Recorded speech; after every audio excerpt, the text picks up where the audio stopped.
Have you ever noticed that the way we handle money often mirrors the way we handle our emotions?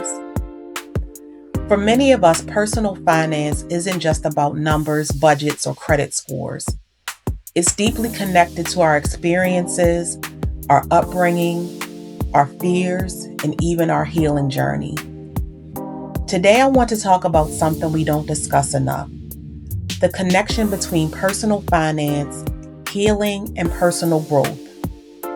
Sometimes the biggest barrier to financial stability isn't income, it's unresolved emotional patterns. Let's start with something many people experience but rarely say out loud. Money carries emotional weight. Some of us grew up hearing things like, money doesn't grow on trees, or maybe we watched our parents struggle, argue, or constantly worry about bills. When you grow up around financial stress, your brain learns to associate money with fear, scarcity, and survival. And even when life improves, those emotional patterns can stay with us. That's why some people save obsessively but never feel secure. Others overspend when they're stressed or overwhelmed. And some avoid looking at their finances altogether. It's not because they're irresponsible. Often it's because money has become emotionally charged. Healing begins when we recognize that our financial habits didn't appear out of nowhere. They were learned. And the good news is that anything learned can also be relearned. One of the most powerful steps in financial healing is awareness. Instead of judging yourself for past mistakes, ask yourself a deeper question. What was I trying to feel in that moment? Sometimes spending isn't about wanting the item. Sometimes it's about wanting relief, comfort, or even validation. Maybe you worked hard and felt unappreciated, so buying something felt like a reward. Maybe life felt chaotic, and spending gave you a temporary sense of control. These patterns don't make you weak, they make you human. But growth begins when we start replacing unconscious habits with intentional choices. Another important part of healing your relationship with money is redefining what financial success actually means. For some people, success is about luxury, status, or appearances. But for many of us, especially after life experiences that forced us to grow, success looks different. Success might mean peace.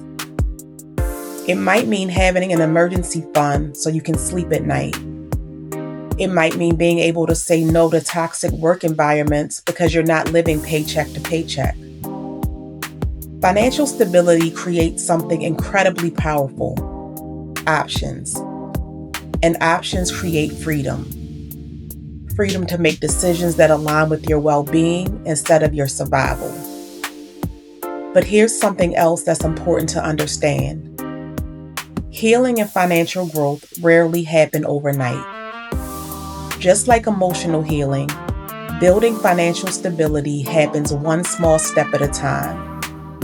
One budget adjustment, one intentional purchase, one moment where you pause and ask yourself, do I really need this?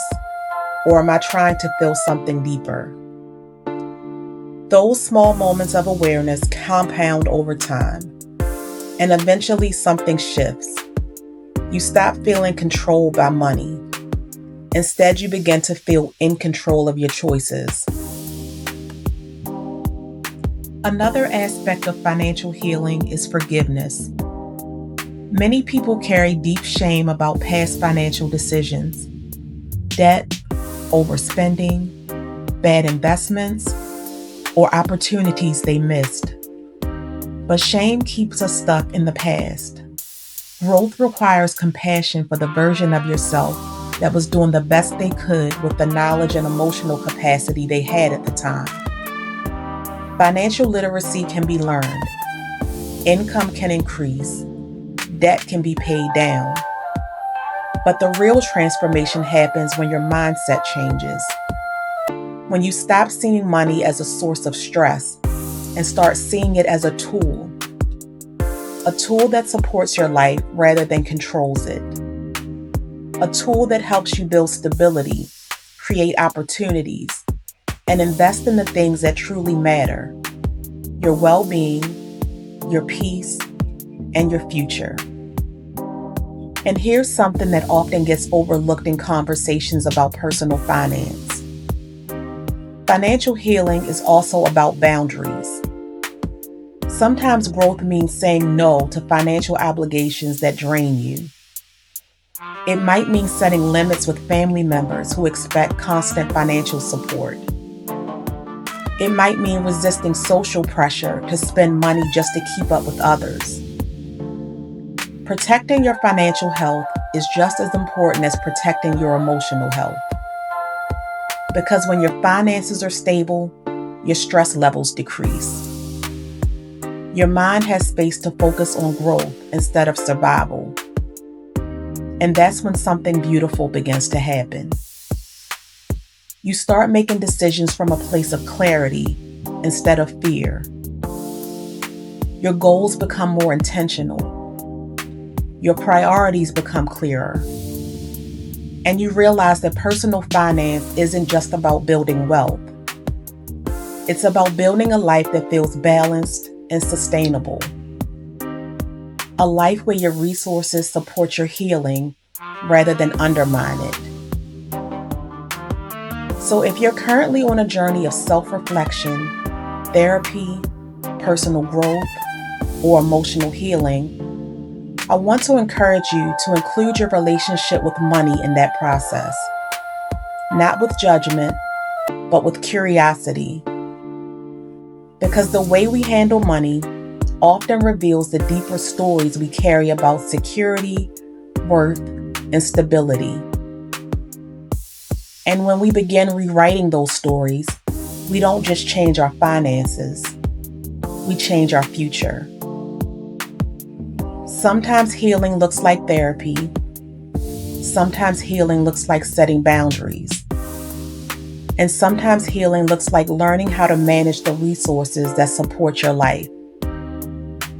Because true growth isn't just emotional, it's holistic. And when your mind, your habits, and your finances begin to align with your values, you create something incredibly powerful. You create a life built not on survival, but on intention. And that kind of life is worth building, one step at a time. If this message resonated with you, if it made you pause, reflect, or even look at your relationship with money a little differently, then I want to invite you to stay connected. This channel is a space where we talk about more than just money. We talk about healing, growth, and building a life that actually feels aligned and sustainable. So if you're on a journey of becoming more intentional, not just with finances, but with your life, go ahead and subscribe. And if you're already subscribed, thank you for being here and growing with me. I'd also love to hear from you in the comments. What's one thing you're working on when it comes to your relationship with money? Let's keep the conversation going.